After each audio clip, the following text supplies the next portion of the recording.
리진의 태생지는 반촌이다. 창경궁 오른편 경모궁 곁엔 궁지가 파여 있다. 그물을 건너려면 웅란교를 건너야 했다. 웅란교 북쪽이 반촌이었다. 벼공은 주나라 대천자의 나라의 학교를 칭하던 이름이다. 제후의 나라의 학교는 방궁이라 했다. 벼공은 큰 연못산에 지어졌다. 연못 아니었으니 벼공을 둘러싼 사방으로 사시사철 물이 흘렀다. 당연히 벼공으로 들어가기 위해 동서남북으로 다리가 놓였다. 벼공과 달리 반궁은 동쪽과 서쪽으로만 반달 모양의 물이 흘렀다. 벼공과 견주의 물이 반밖에 되지 않는 셈이다. 성균관이 반궁으로도 불리게 된 연유이다. 반궁의 물을 반수라 불렀고 그 주위의 마을은 반촌이 되었다. 반촌에 사는 사람들은 반인으로 불리었다. 리진 일가가 어떻게 반촌에 살게 되었는지 아는 이는 없다. 다만 진이는 봄이 되면 눈부시게 흰 꽃이 피어나던 배나무를 기억했다. 진이의 어머니는 혼자서 유복녀를 낳았다.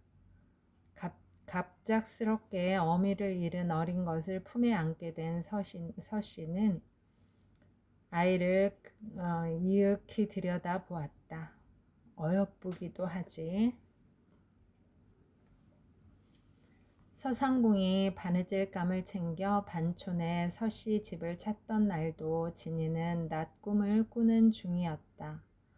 서상궁은 잠들어 있는 아이의 이마에 살며시 손을 얹었다. 참으로 어여쁘다. 이리 어여뻐 부모를 일찍 여의었나. 내가 이 아이 궁으로 데려갈까 성?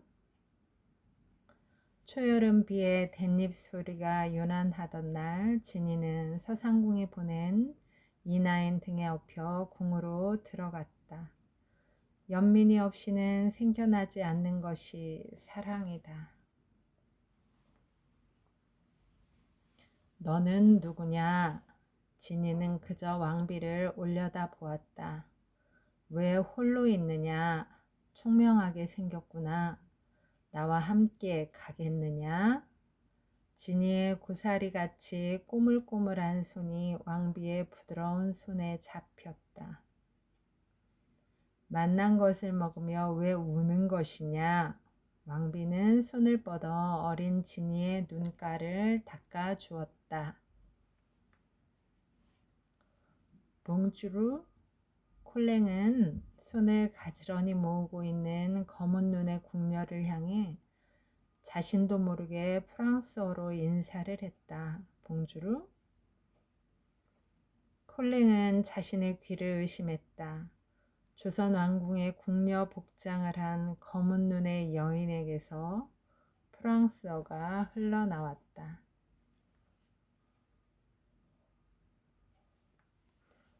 너와는 빛나는 눈으로 단호한 말씨를 사용하던 왕비가 말끝을 흐렸다.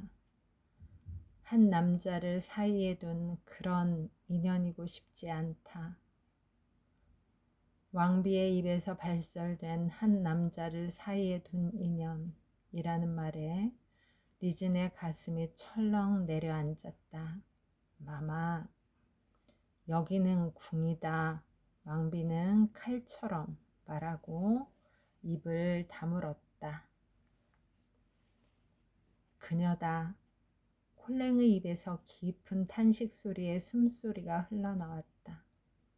왕과의 첫 아련이 있던 날 금천교 위에서 만났던 그 여인.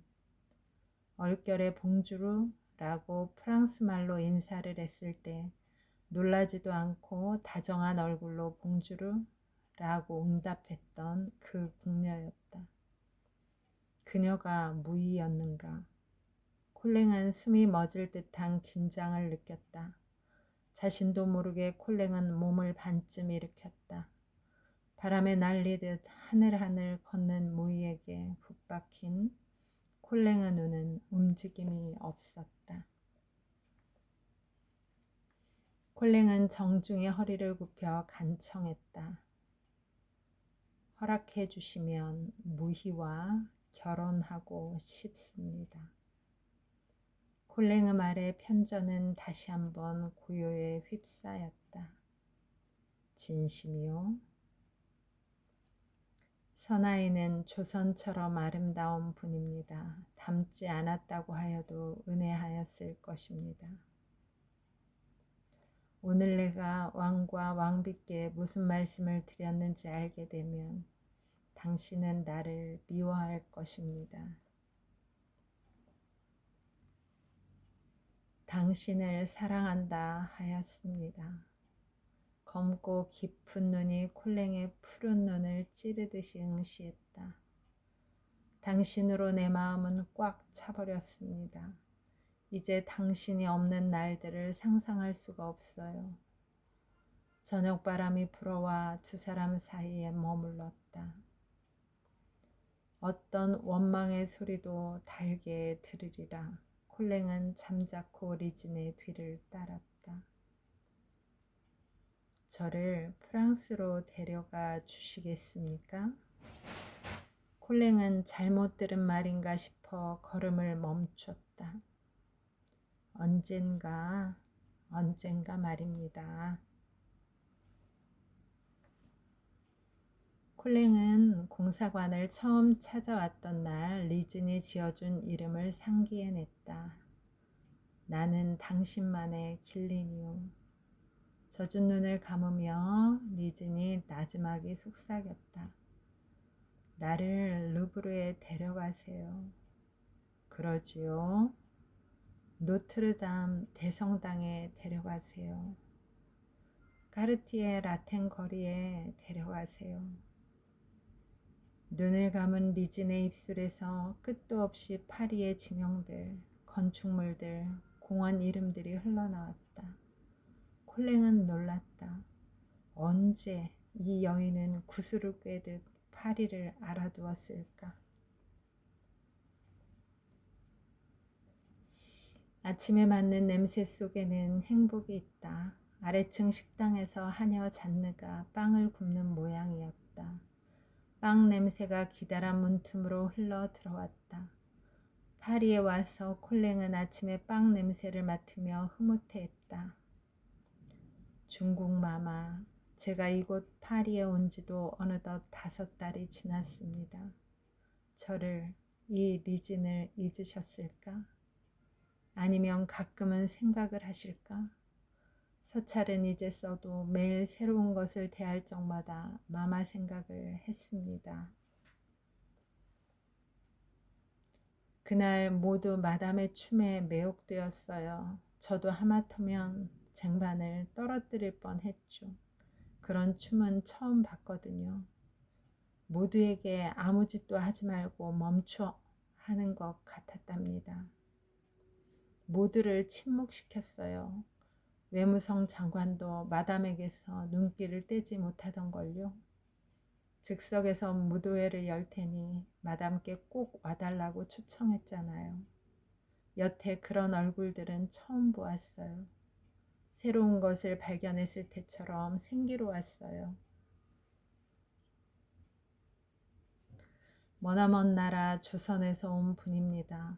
동양의 끝에 위치한 신비로운 나라로 알려져 있지요. 이분은 그곳에서 최고의 궁중 무이였다고 합니다. 처음엔 그녀의 목소리가 약간 떨렸지만 곧 평소의 음성을 되찾았다. 웅성거리던 독서실 안은 한순간 물속처럼 조용해졌다. 나라 이름조차도 낯선 조선에서 왔다는 검은 눈을 가진 여인이 조금도 더듬거리지 않고 프랑스어로 된 소설을 낭송하기 시작하자 모두 놀란 모습이었다. 중국 마마, 이 나라에 와서 가장 놀란 것은 교통수단입니다. 그중 철도가 으뜸입니다. 이 나라 국토의 전 지역을 기차가 연결하고 있었습니다. 그리하여 이 도시 파리에서는 농촌에서 생산되는 싱싱한 야채들을 언제든 먹을 수 있고 언제 어디서나 빠른 이동이 가능합니다. 파리 시민들의 일상생활은 이 빠른 교통수단으로 인해 매우 역동적입니다.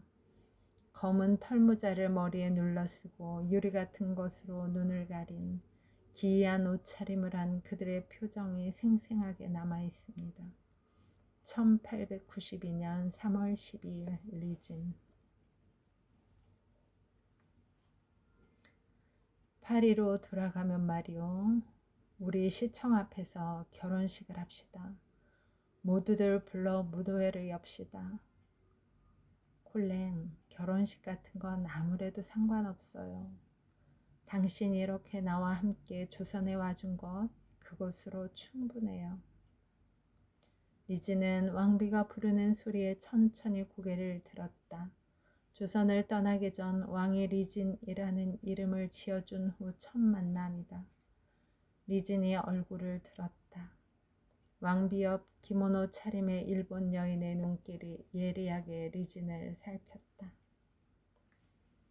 길린, 나 리진을 내려놓고 모쪼록 자유로우세요. 그래야 나도 자유로울 수 있습니다. 당신을 만나지 못해도 이따금 당신의 후두염이 염려되겠지요. 당신도 나를 만나지 못해도 이따금 내 머리를 빗기고 싶겠지요. 이것으로 우리는 충분하다 여깁니다. 1895년 6월 3일. 눈이 내려요. 콜랭의 부인이 홍차에 우유를 탄 밀크티가 담긴 둥근 볼을 쟁반에 받쳐들고 콜랭에게 다가왔다. 이 동양 여자는 누구예요, 콜랭? 콜랭은 벽난로 옆에 의자에 주저앉듯이 앉았다. 당신 울어요? 부인이 놀라서 눈시울이 젖은 콜랭의 눈을 들여다보았다. 파리에서 그녀와 결혼식을 올리지 못한 건 어머니의 반대 때문만은 아니었노라고. 귀족의 신분을 지키고자 했던 아버지의 뜻을 저버리는 것이라 여겨 그런 것만도 아니었노라고. 바로 콜랭 자기 자신 때문이었다고 솔직히 썼다.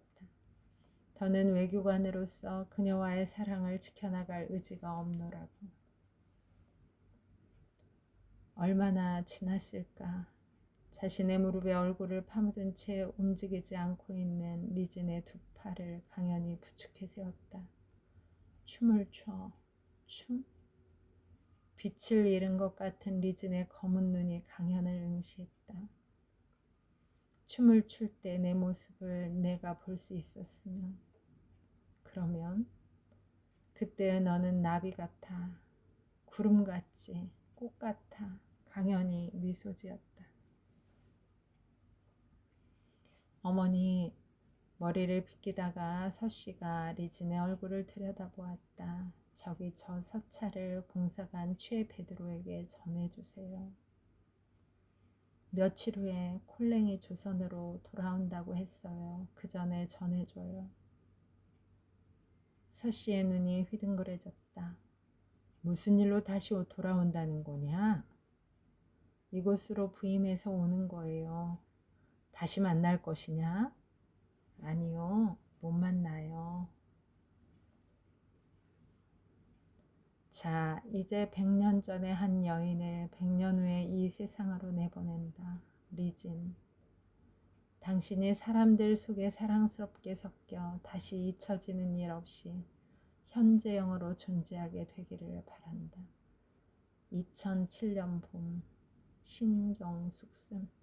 리진 중에서입니다. 여러분, 오늘도 좋은 날입니다. 오늘 하루 잘 살아내느라 수고 많았습니다. 힘내세요. 다음에 또 만나요. 감사합니다.